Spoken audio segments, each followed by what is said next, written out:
Three more ramen, yahoo! So here we have Sapporo Miso corn butter ramen. I've had Sapporo Miso stuff before, but I've definitely not had the corn butter flavor.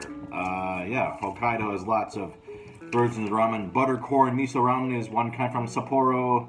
Mild miso soup with creamy savory butter and crunchy corn. Sounds good as shit. Let's try it out. All right, here it is. Immediate thought, the miso is pretty strong. It's like a salty, just in-your-face miso flavor. It tastes and smells like margarine. Not real butter, obviously, because otherwise they probably couldn't put it inside an instant ramen thing.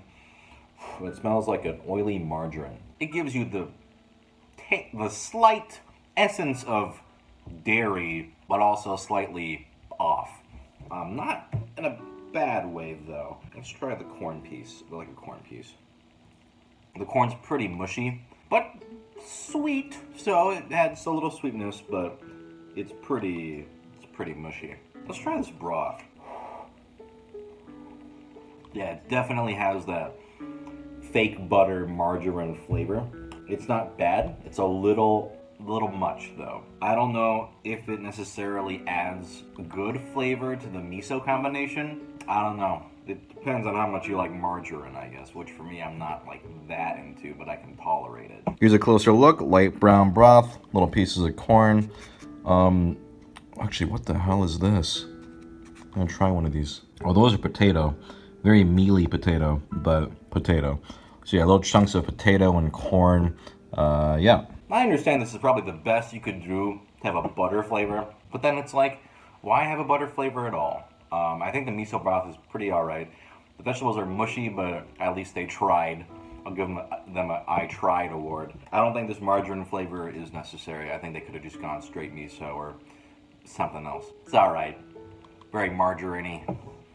I can believe it's not butter. Alright, here's ramen number 2, and this time we got beef sukiyaki udon. Sukiyaki is a kind of a Japanese hot pot. And yeah, I guess you can also add a raw egg if you want. Like, that's what they suggest. I probably will. So, let's try this shit out. It's pretty good. The noodles are flat and nice and good quality.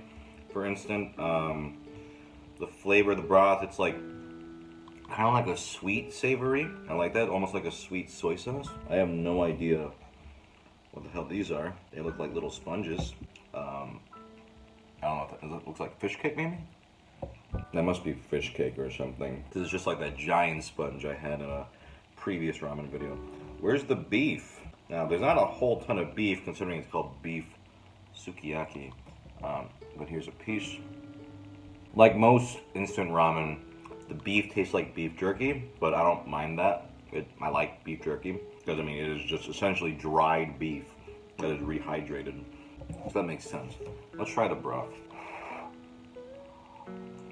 Yeah, it's got this nice sweetness that I really like. I like that in combination with the meaty flavor. Sweet meat. Shit, let's put an egg in this sucker. Let's just plop that in there.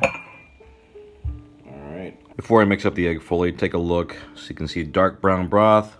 These square, questionable fish cakes, or rectangle fish cakes. And little pieces of beef scattered throughout. Not nearly enough, but, you know, what are you gonna do? Alright, let's try this with the eggy goodness. It's a tasty combo.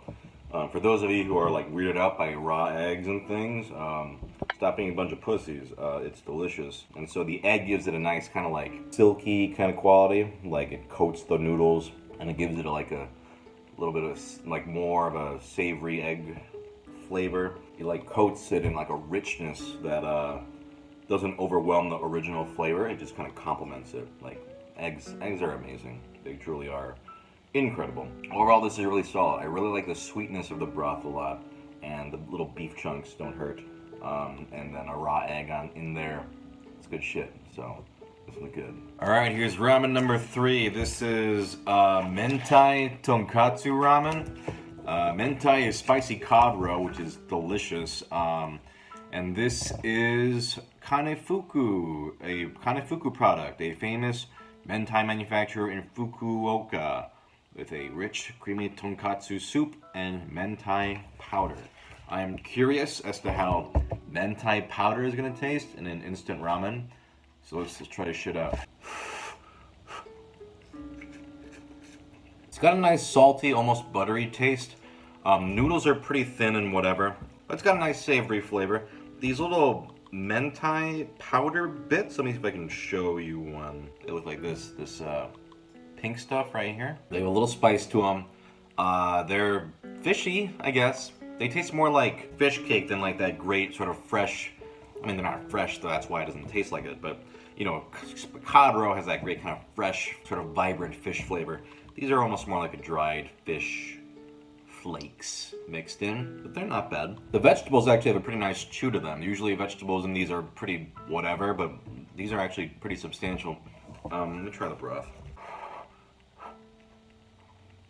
Yeah, that's a nice, smooth, rich broth, like meaty and buttery. Definitely a better version of the instant tonkatsu broth than I've had in other ones.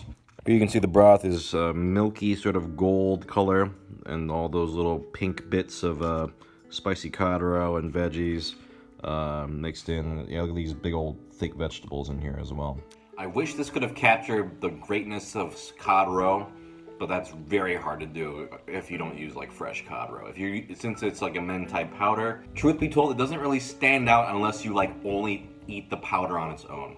Otherwise, it gets lost within what is actually a really solid, meaty tonkatsu broth. So if you want a good tonkatsu ramen, this is good. If you want that cod roe flavor, it's kind of lacking, but if you don't like that stuff, this is perfect. It's tasty though, it's very good overall. Alright, that was 3 ramen. Get out of here.